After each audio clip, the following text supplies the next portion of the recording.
men still have to wait to go through the litigations within the injustice court system that we dealing with.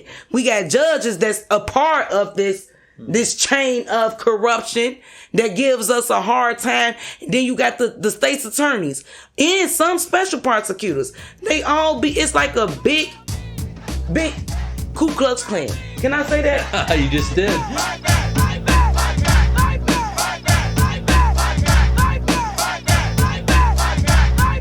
Welcome to Fight Back Radio, production of fightbacknews.org, taking you to the heart of the people's struggle. I'm your host, Richard Burge, and today we're going to start out with some really good news. And our movement, we know, struggling is often a sacrifice, and things happen, fighting for justice. But we got some good news today. And maybe by the time we air this, our Fight Back Radio listeners will have heard or know about this. But the Tampa 5, the charges were dropped against them. Many of you know the Tampa 5 are 5 student activists at the University of South Florida who are fighting for diversity and inclusion and increased recruitment of black students into the university.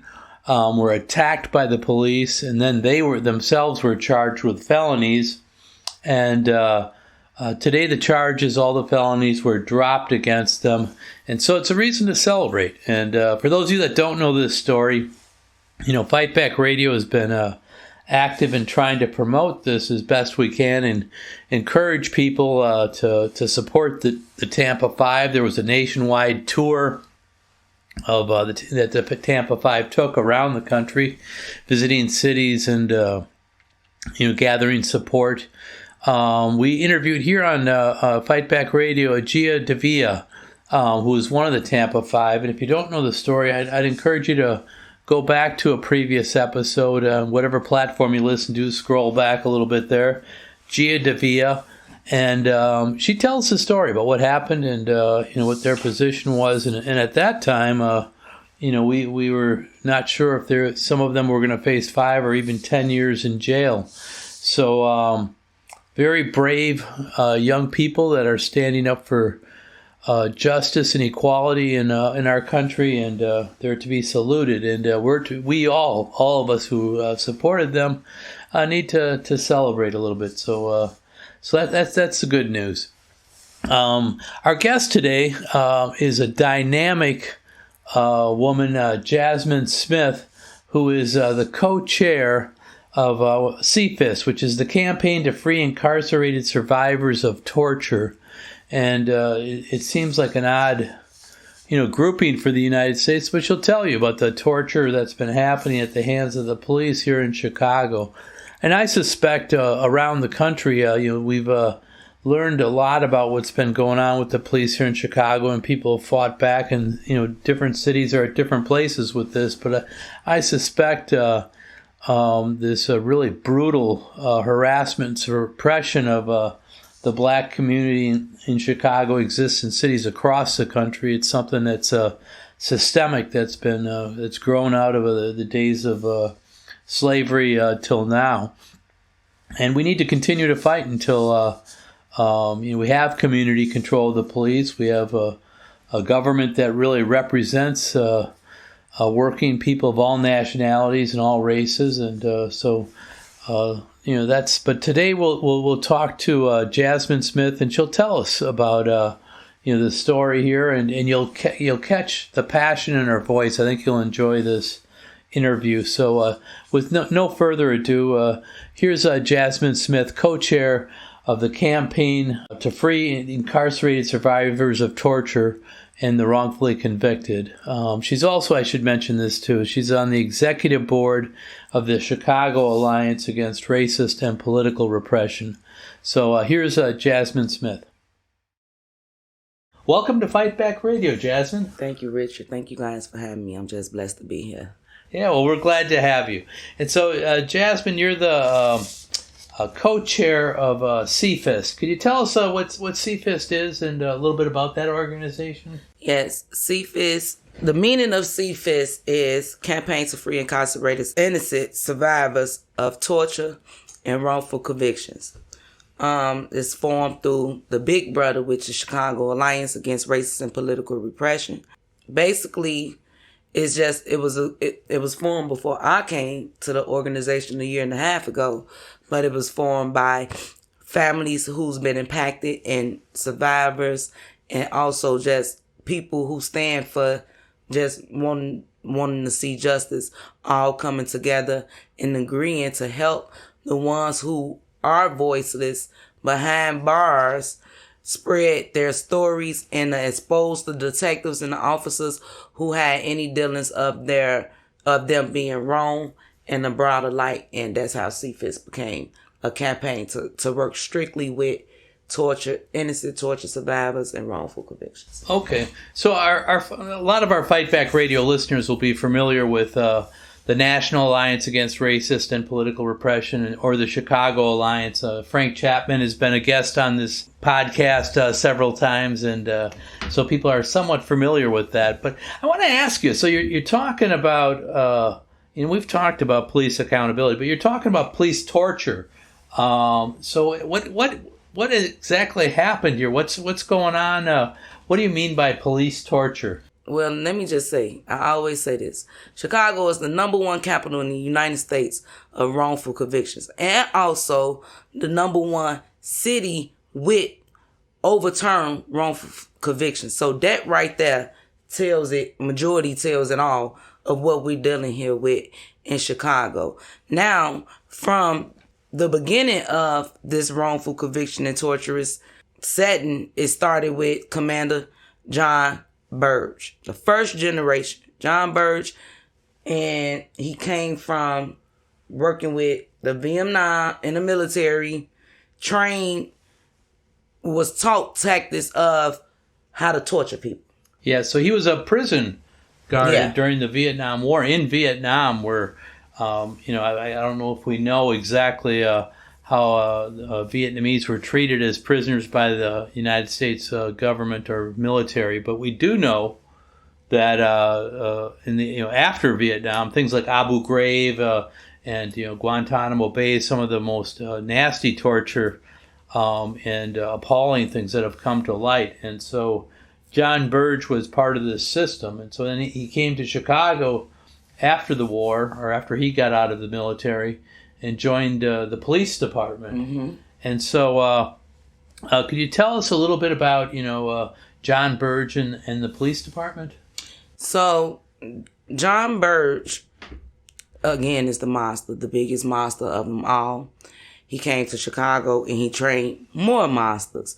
And that's where we get the second generation, which is his Midnight Crew. That's what we call them here in Chicago, because that's their title. They came, they all worked overnight shifts, night shifts, where they'll pick men and women that they would torture, just snatch up, kidnap them, torture them, and they would use these people to close cases that they wanted to be closed, number one.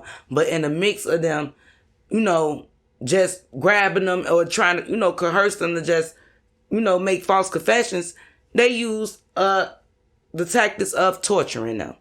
Torturing them in ways of suffocating them, putting things over their heads, their faces, suffocating them. You had men that was being kicked, punched, beat on, brutally beat on, unconscious. You have some of them that was being shocked with things, like some men said that they were shocked in their, their testicles and stuff like that. Like, they use tactics like that to get false confessions about innocent people, to just close cases that these people, robbed these people, stole them of their lives, kidnapped them.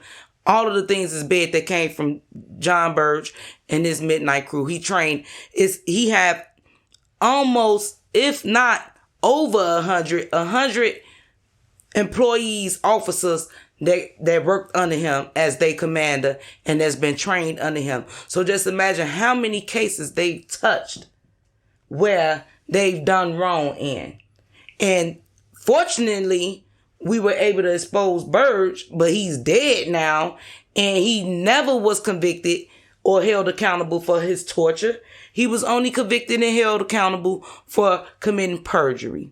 shame on the government and the system that we pay tax dollars to and trust for them to work on the protection and provide protection and give us the proper justice that we deserve as U.S. citizens.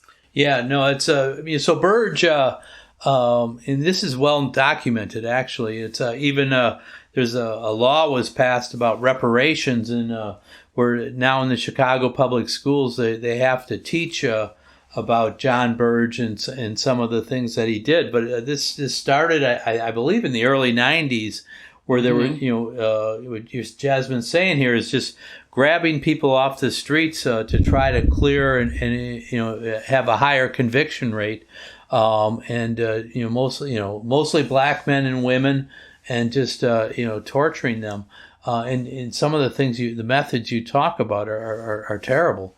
But you're talking a little bit here besides just John Burge. You're saying there was a second generation, and in a minute we'll talk, because you say there's also a third generation. That is correct. But let's talk about this second generation of people that, the midnight crew, as you call them, because they worked overnight. Jasmine's holding up a flyer right now that CFIST did. So if you're watching on YouTube, you can see the flyer. Let me see if I can get it closer to the camera. I don't know. But yeah, so can you talk a little bit about who these people are and what they were about? So we have officers named O'Brien, we have Boudreaux, we have McKinney, we have O'Hara, we have Holleran, we have Meganian, we have these just the ones that I know off the top of my head. We also have an officer named Kill that they call Kill. That may be his last name. I'm not 100% sure, but all of these officers are, in fact, named in a lot of cases that has been overturned due to the torture, but yet they're still on the force. So they're still on. Most of them are still on the force. Most of these officers are still on the force, even to this day, even after being proven of the victims, which we call them survivors, who were, tortured and wrongfully convicted by them. Cases have been overturned due to what they done to them. So that gives you guys, a look at what with the system, the injustice system that we're dealing here behind the cover-ups and the protection of the police that's supposed to be protecting us. Yeah, so so we have a situation here now where, they just grab these guys off the streets, clear the things, but there's been some overturning, but many of these young men and women are maybe not even young anymore, because some of them have been in jail for a long time, are still in jail. Is that right? Yes. Some of these cases that fall under just Burge alone has been and some have been overturned now. Like I said, they've been exonerated. They've been gone as long as 32 years. Wow. So wow. Just imagine some of these men, majority of these men, I'm going to say, was snatched, kidnapped in juvenile ages when they were juveniles. Wow. So some of them been gone since they were 16, starting off at 16, 17, 18 years old, tried as adults in these cases, which should end, I believe, is illegal to try a juvenile as an adult, because especially with the men are not fully developed as an adult and a brain wise until you're 25 years old. And that's facts. That's documented. That's law. Yeah. So this is the type of corruption that we've been dealing with here, and we're still dealing with. We have over 300 known survivors of just the first and the second generation, and we also have maybe about 100 of them still left. That's from Midnight Crew and still Burge. We still have Burge survivors that's in prison, still fighting to prove their innocence, when any case that Burge or the Midnight Crew touch should have immediately, all cases that's been raised up saying that these officers touched them should have been looked into, so them people can get the justice that they deserve. But they didn't handle Burge and the Midnight Crew cases that way. So the demand for the from CFIST is to anybody that was a victim of torture, that the testimonies aren't reliable and they should be freed. Is that correct? Who testimonies aren't reliable? Well, the officer testimonies. Well, yeah, the witnesses that was used. Well, go ahead. Yeah. What do you think? So, I don't want to put words in your mouth. Go ahead. You tell us what the demand is. So the demand is for all cases who are in front of Kim Foxx, who's the state's attorney, who is a state's attorney of the Cook County, Chicago, and she has hundreds of cases that's in her office right now that's coming back and claiming wrongful convictions.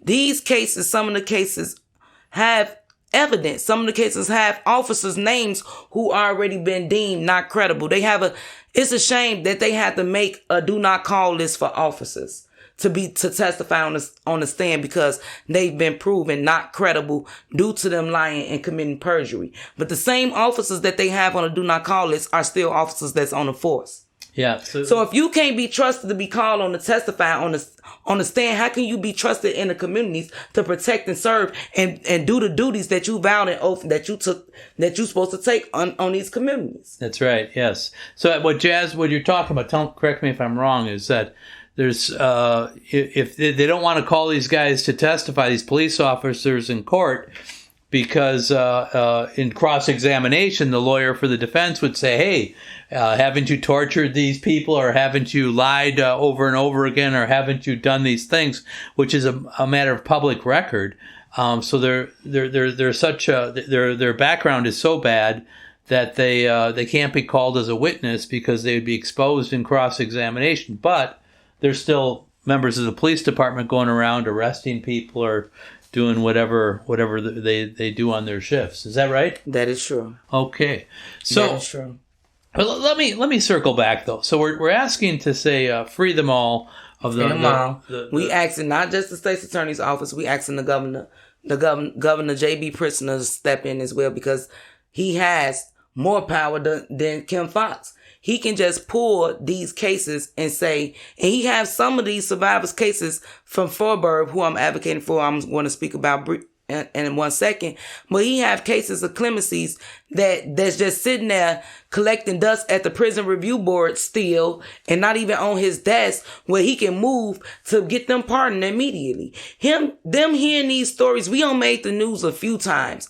Y'all hearing these stories about these officers and these detectives that we coming up against, and we're telling you guys that it's still men that's in prison fighting for their innocence. Y'all got the power to just pull those names that we yelling to y'all and to vacate them. Look at them, look into them, look at the evidence that we have against them. That's right there. You don't have to go through no whole long drawn out investigation when you got the evidence there in your face. Look at the evidence and give these men the justice that they deserve. So the governor and Kim Foxx has the power. Kim Foxx has the power, and the people that's under Kim Foxx, her first assistant, Risa Lanier, and the person that's up under her, y'all all have the power and the authority to move, to vacate.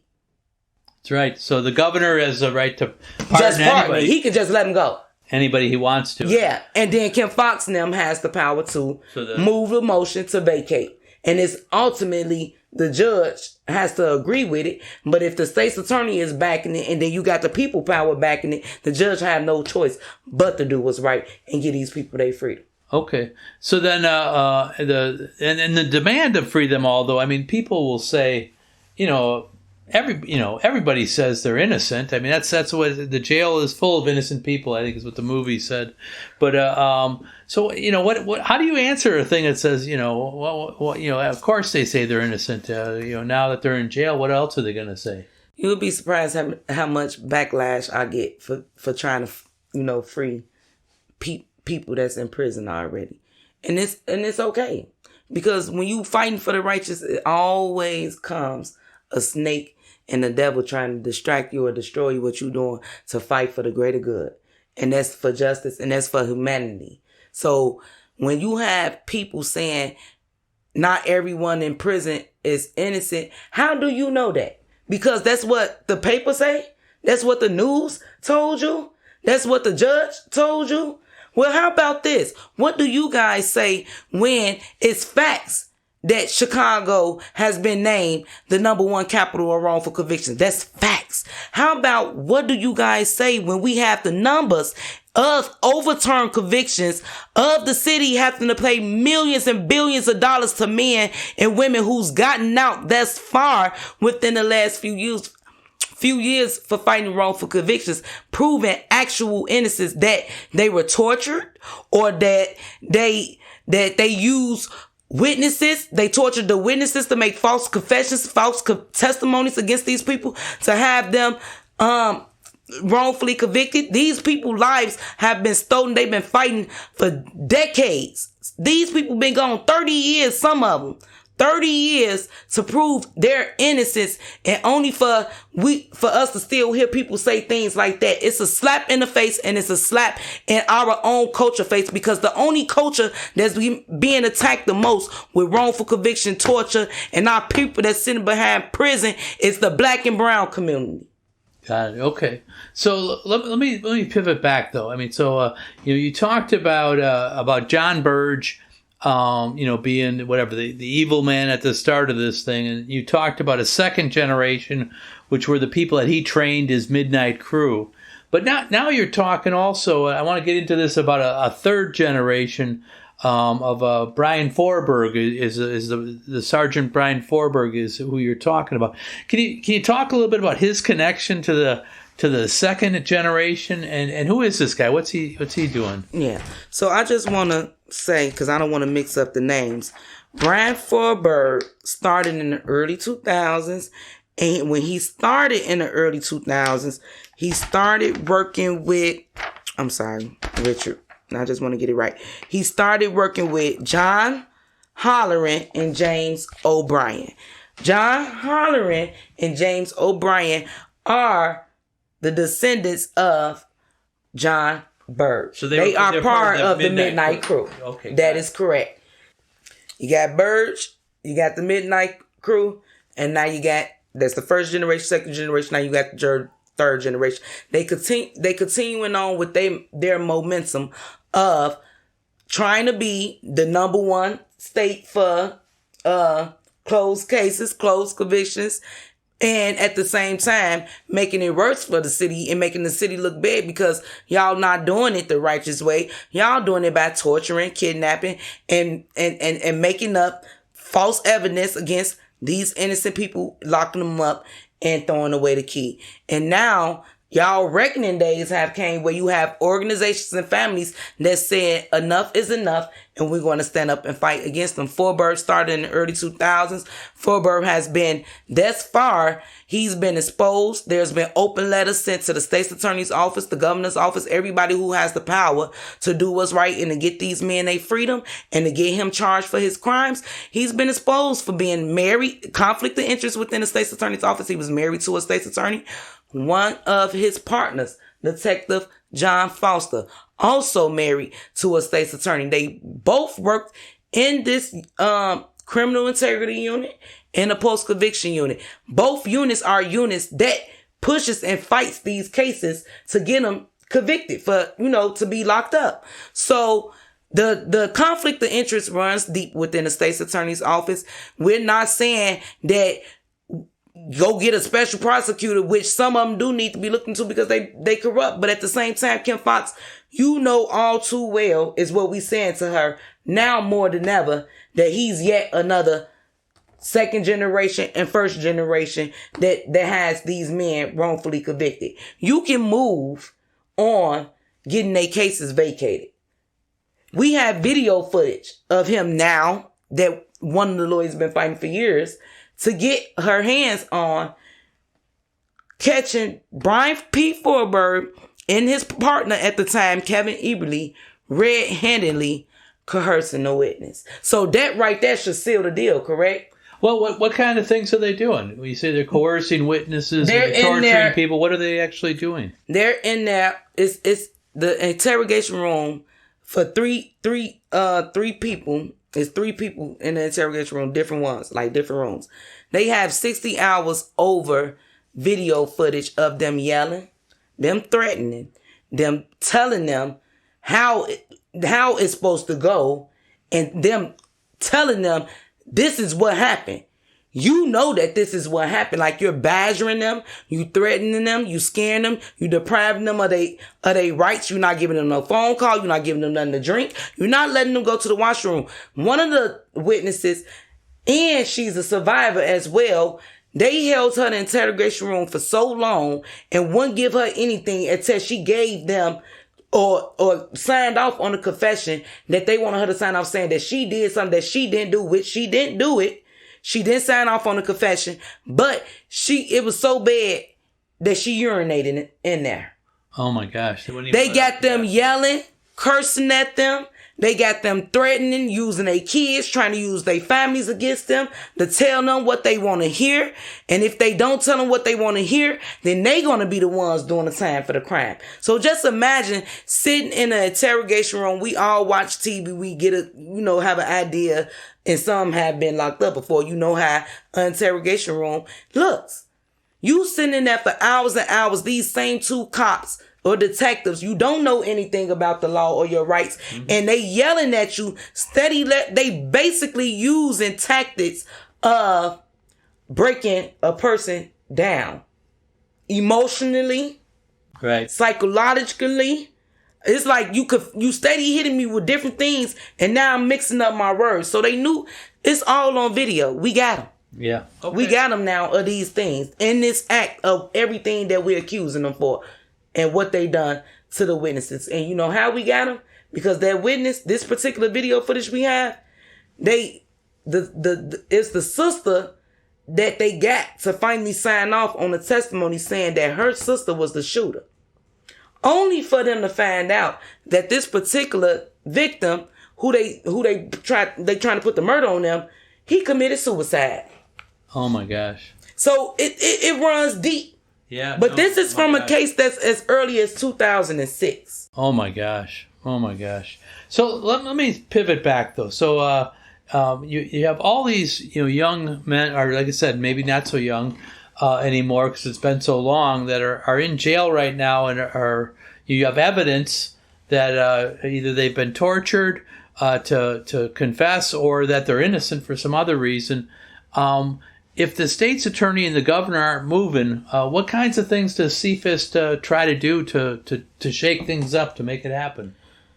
So, I'm not going to say that they haven't been moving. Kim Foxx has been moving more than any state's attorney that's been in this office. That's fine. What we're saying is she can move a whole lot more. Okay. But due to, of course, the white supremacists that she have to answer to, it's all a little thing that gives her backlash. She tries to, it's like, okay, I'm going to get him that and then hold off. Then I'm going to try to get him some more. No, ain't no you bits and piecing.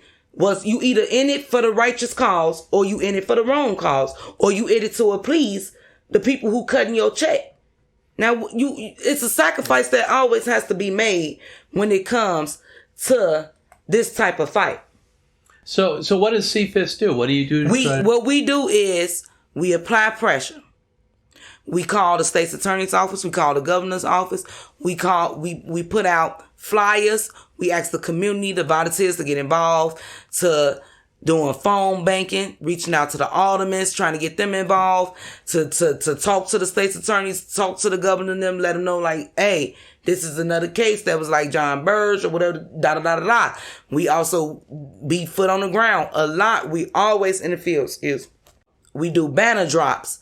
We do letter plastering. We do postering on boards. Anything that we can do to spread the word throughout the communities, of getting advertisement out there to let the communities know what is going on behind these prisons and with these officers. We do a lot of press conferences, like to get the press involved. We do a lot of rallies at court dates so we can get the coverage that we need to get the survivor's name out there, as well as the officers who had anything to do with their cases. And that draws the attention to the state's attorney's office or the governor's office, so they can get with, they have a whole movement. And once they see that it's a movement making noise about particular cases, they get the movement just a tad bit. We would like them to move more swiftly, but with people power, we get movement, we get results. It ain't like we ain't getting no results. We are getting some results. But we have to think about it. We've been dealing with a system and an injustice system that was never built for us. Yeah. So the idea is using the power of the people to try to make a system that's not for the people deliver at least some. Exactly. Okay. Exactly.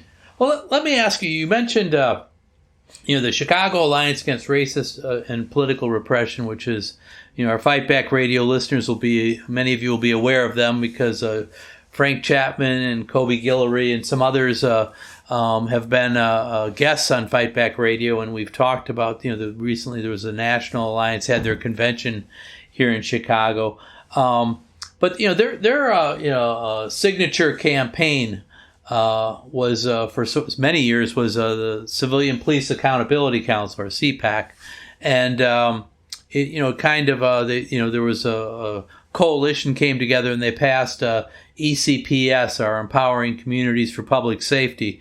And could you talk a little bit about that? And because we got these corrupt police, is this going to change that, or what does the ECPS do? And from the point of view of CFIST, what are your hopes for what can be done for the police department? So the hopes is exactly what it states in that bill for the ECPS.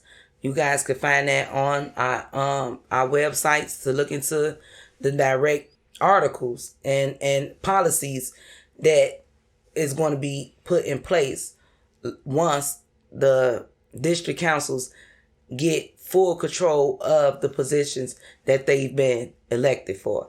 Right now, the bill was passed. We have elected district councils in each police district here in Chicago, Illinois.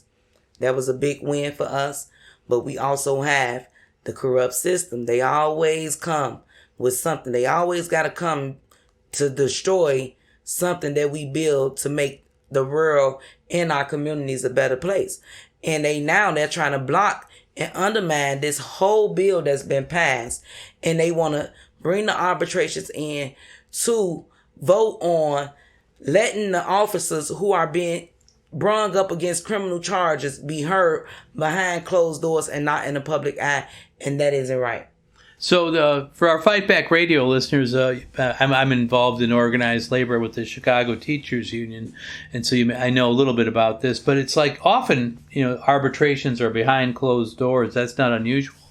But with the police, it's a different thing. I mean, if you're torturing somebody, if there's actual criminal activity, I mean, if I'm getting a verbal warning because I was late for work is a lot different than if I tortured somebody into a false testimony and had him incarcerated. So the magnitude of the charges here are significantly different, and there's a certain public trust with the police as well. So there's some of these things that have come up, but this is a vote that the city council is going to be taking right now, is whether to allow for how investigation of the police will actually happen.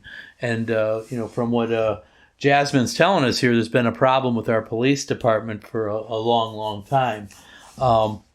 So the hope is through this ECPS, and maybe you could talk a little bit about this. We have elected now, district council. People from every police district, 3 of them from each police district. And, I think the elected piece is very important because other cities have civilian councils that are appointed by a politician or somebody, who's close to the police. But this gives the community some say in policy and stuff like that. What are the kinds of things you'd like to see? So our district councils, police district councils, was voted in by the communities itself. And what I would like to see personally is that we successfully, get them in the office, get the proper training, get the police to be on board with them like they're supposed to be. It's by law in their bill, in the bill that was passed for them to hand over anything far as evidence wise that the police has done on a 911 call and things of that sort. Also, like body cam video footage. They're supposed to be able to have be able to have access to that. Like just on a every day in each community, each police district, the district council supposed to have the same type of access that the police has.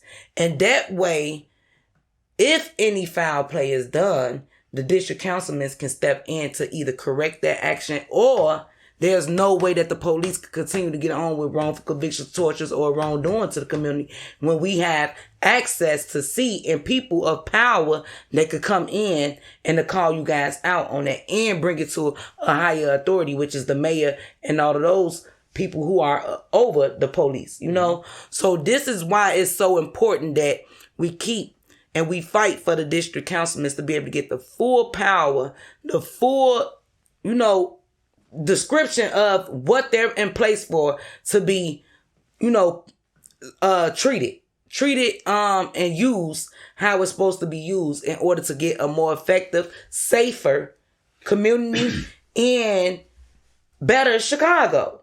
We have our elected officials out here that get on the news. Oh, the crime is this, the crime is that.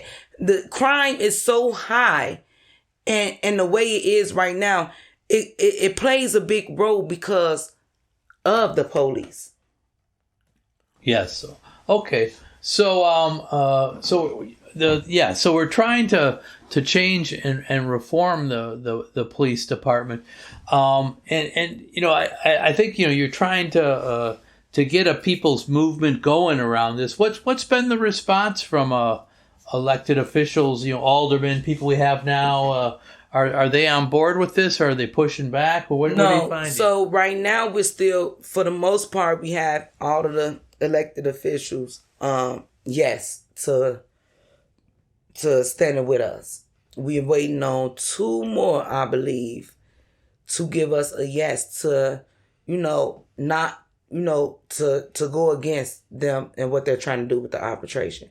So we're waiting, like, and those 2 votes make a difference in us keeping and holding that power that we fought so hard, you know, fought so hard to get.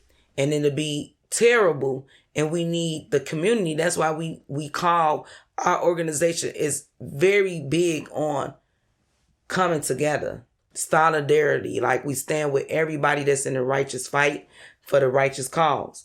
So we call on the communities and the people to be aware, you know, to wake up, to stand with us. So everything that we fight for as an organization and with the communities to give us that pinch of power that we always yelling about. We need power. They don't give us nothing. They don't give us this.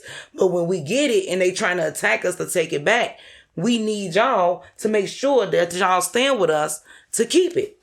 So solidarity is important, and we've had some victories here in Chicago. A lot of victories with you know, the ECPS, the district council elections, where people from the community ran against you know, Fraternal Order of Police and other districts, and mostly won. You know, the mayor is we elected a mayor, Brandon Johnson, who's my union brother, who you know, is actually, you know, ran on the, I'm going to support these district councils, I'm going to support the law, and it looks like he has so far. So that these are good things. So, but let me ask you this on a personal level. I mean, I know you have a passion. It comes across in this interview and in everything you do, I think. But you know, how did you get into this? Why do you care about the police in Chicago and all this stuff? What got you involved in CFIST? Well, ever since, I'm going to just start off from the beginning. Ever since I was a little girl, I always had a passion to fight for people who couldn't fight for themselves. People, you know, that was voiceless. People that was being treated unfairly. Women and domestics. I always had that drive. And then now as an adult, I have my 2 loved ones who I grew up with, which is Rico Clark, M10, ID number M10831, and Lester Owens, MA ID number M15274, both biological brothers whom have been wrongfully convicted by the corrupt Sergeant Brian P. Forberg and his partners Kevin Eberly. And they, you know, got a letter from some lawyers who's working on other survivors by Forberg cases, and found out that it's 18 of them. My God. That's been wrongfully, 18 men that's been wrongfully convicted by this sergeant and his partners that he worked with. And once my loved ones found out that it was a huge number of that, they felt like they need someone to get out here to really push and to spread awareness to Forberg in that number. Because with that number, it's like you can't run from it, because all of the evidence is stating the same thing. Pattern the practice that you have of coercing witnesses, false testimonies, and false lineups. Each case he has is either a murder or aggravated assault with firearm. That's all of his cases are the same, one or the other. So the pattern runs deep. The corruption runs deep, especially with the help that he's had that's been covering for him thus far within the state's attorney's office. And So our Fight Back Radio listeners, she's wearing a T-shirt. If you're watching on YouTube, you can see it. But your son is Justice. That's Rico, and that's Lester. Both brothers. And I mean, you raise a good point here, though, too. I want to. I'm sorry I interrupted you, but I want to put this across. When somebody is arrested and incarcerated, it's not just that person, innocent or guilty for that matter, who suffers. It's the whole family. I mean, there's if the person's a father, they don't get to raise their kids while they're in jail, or if there's it's like other people have to step up if they're a breadwinner or bringing money into the household, or taking care of a elderly parent, whatever it is. They're taken out, and it creates a stress and a problem for the entire family. So and when it's a wrongful conviction, it's made even double worse, because I think this points out some of the problems with our criminal justice system, where it says even like I said, even if it is true, that it doesn't. It's like, let's punish a whole slew of people for black and brown people. Black and brown people especially. Yes. So, well, let me ask you also, though. I mean, Chicago is the wrongful conviction capital of the world, or of the United States. But we know the police aren't all that in other cities either. We got Fight Back Radio listeners across the country listening in, and if they're aware, I mean, I know. What would you tell somebody that is taken in by what you're saying and says, okay, I want to help out there, but I live in whatever, I live in Milwaukee or Denver or somewhere else. What would you tell them to do, or how would they? How did you get started on this? So I got started as an activist and found my organization by networking. My brother Rico Clark, he was always in jail with his ear to the streets. What's going on? What events is going on? Where it's people that's speaking out against the injustice that's going on in Chicago. And every time he found out about an event, he'd make sure I knew about it, and he told me to go out there, see who's willing to help you. And when I ran across Chicago Alliance, they've been rocking and rolling with me ever since. We've accomplished so much. I'm so thankful for them. I'm in a leadership role within a year and a half. We have accomplished so much with just this one sergeant alone, far what I've been applying, what the men behind bars has been helping us apply, and along with the lawyers. So much we've accomplished that we finally got his name exposed October 5th at a rally. And from us getting his name exposed on 2 major news channels, 5 days later, Forberg, October 10th, retires.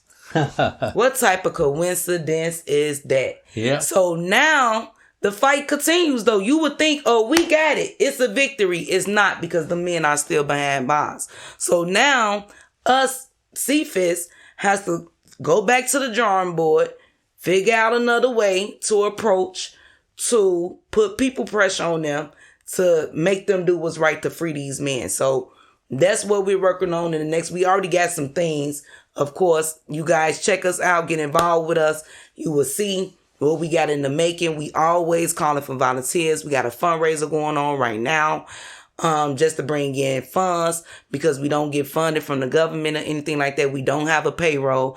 All the work that I do and that a lot of more other people do that's a part of CFIST and the Big Brother, which is Chicago Alliance, is volunteer work. So we are working class people who's just have a passion and we feel like we have no choice but to fight for justice, fight for liberty, fight for, our people. So we in it for the long haul, and by any means necessary, like we do whatever it takes for the most part to get justice and to seek justice and demand justice from the people that's in power to give us the justice. Yeah. So so you're out there now. These men are still in jail, and you're calling for free them all the torture survivors, all the people that have been wrongfully convicted that you have evidence of, and you're what? You're going to press conferences. Yeah, we call for press conferences. Like we just had a press conference yesterday. So many news reporters. I believe all of the news reporters here in Chicago was there, and we did our press conference with them. But it's so funny because, again, the news stations get paid from who? The oppressors, the white supremacists. So they only can air what they're approved to air to a certain extent. And it's like a priority thing with them. So yesterday there was another big case that was wrongfully convicted by a blind. He was wrongfully convicted, and the only witness they have was a blind person. So they granted. No, this is a big. I mean, it might have. I'll let you tell the story, but it was news. It's the headlines of the newspapers here. Is this guy, the main witness was visually impaired, was blind, right? And so it said, I saw this guy, and it's like, well, wait a second, how could you, So now they're doing it again. But I'm sorry, go on. Yeah, no, and I'm glad that you pointed that out, like, because people have to understand this is the type of stuff. If they gotten away with this man, he been locked up for 20-some years, I believe. If they can get away with locking you up for 24 years with the main witness that they used against you, to get you wrongfully convicted was a blind person, just imagine what else they done. Yep. No, that's true. Just imagine what else they done, and then yet and still these men who are suffering could never get that time back. Never get nothing that they've lost. They lost family members. They lost, close friends by being in prison for something that they didn't do. And then yet and still, even though we got all of this evidence against this particular Sergeant Forberg, now these men still have to wait to go through the litigations within the injustice court system that we dealing with. We got judges that's a part of this chain of corruption that gives us a hard time. And then you got the state's attorneys and some special prosecutors. They all it's like a big Ku Klux Klan. Can I say that? You just did. I mean, it's for real. They all together like, all right, we got this power over here. We got that power. So they come here. If they do get passed through, we got that power where they got to go to next. So it's like we got to keep going through one person to one person to one person, but all these persons is in cahoots with each other. So we never really have a fair chance. And the only way we get wins is because of the people pressure that we apply nationally. So it won't, because they afraid of us to do an uprising against them. So once they see that we make the news nationally, then they give us an inch of what we demanded. But we tired of getting an inch of what we demanded. We demand that all wrongfully convicted, all torture survivors, anything that's unjust from this injustice system, that we get the justice that we deserve, because it's only right. We are humans. We are not animals. We are not robots. We are human beings. Everybody deserves to be treated as such. No, that's right. That's right. No matter what power or authority you have. The police, they got laws that make them, you might as well say they not even human. The type of laws they got to protect them. You would think that their blood is not the same blood that we pump, the way that they are protected by these laws. Yeah, no, that's right. That's right. Unfortunately, we're starting to run out of time here, Yeah, Jasmine. I've enjoyed this, but could you let me just give you a chance. Is there anything you'd like to add before we end the interview? Anything I didn't ask that you still want to say? Listen, I want to say, I fight for us all, Black and brown community. You are not alone.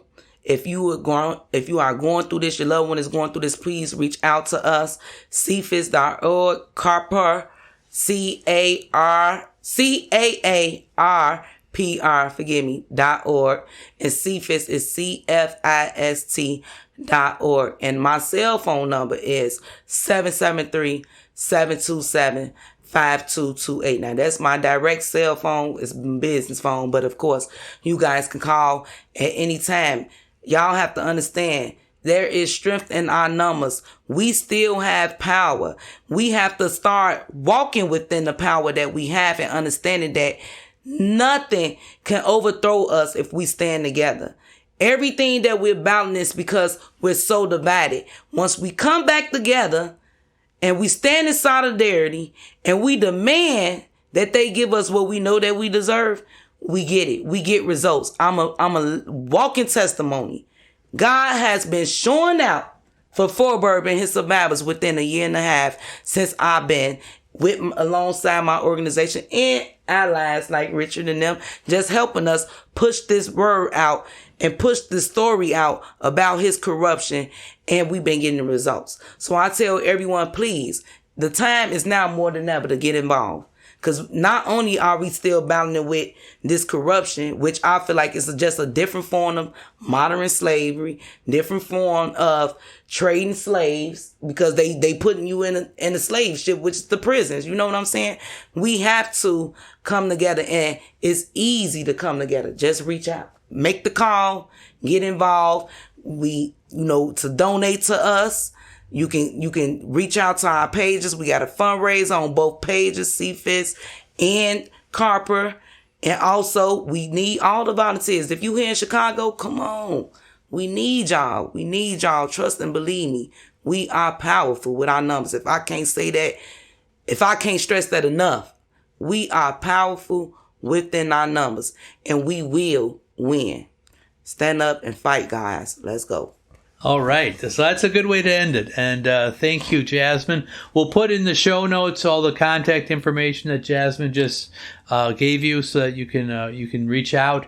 But yeah, thank you for being our guest on Fight Back Radio. Thank you, Richard. Thank y'all for having me, and God bless everyone. We got this, y'all. Let's go. All right. All right. Okay, that was Jasmine Smith, and you could hear the power and the energy in her voice. She's a dynamic organizer, and we need many more. And I hope she encouraged you to get involved if you're not, and if you are, maybe to get a little more involved. Our fight for justice in this country needs everybody. I mean, our power comes from us. It comes from we the people. And, the rich have, oodles of money. They can hire people. They own the media, whatever. And for us to get justice, we need to stand together, as Jasmine said, in solidarity.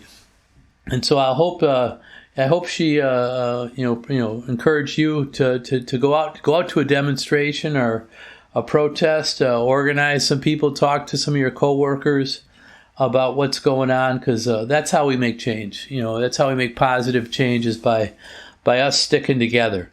So thank you, Jasmine Smith. We appreciate you.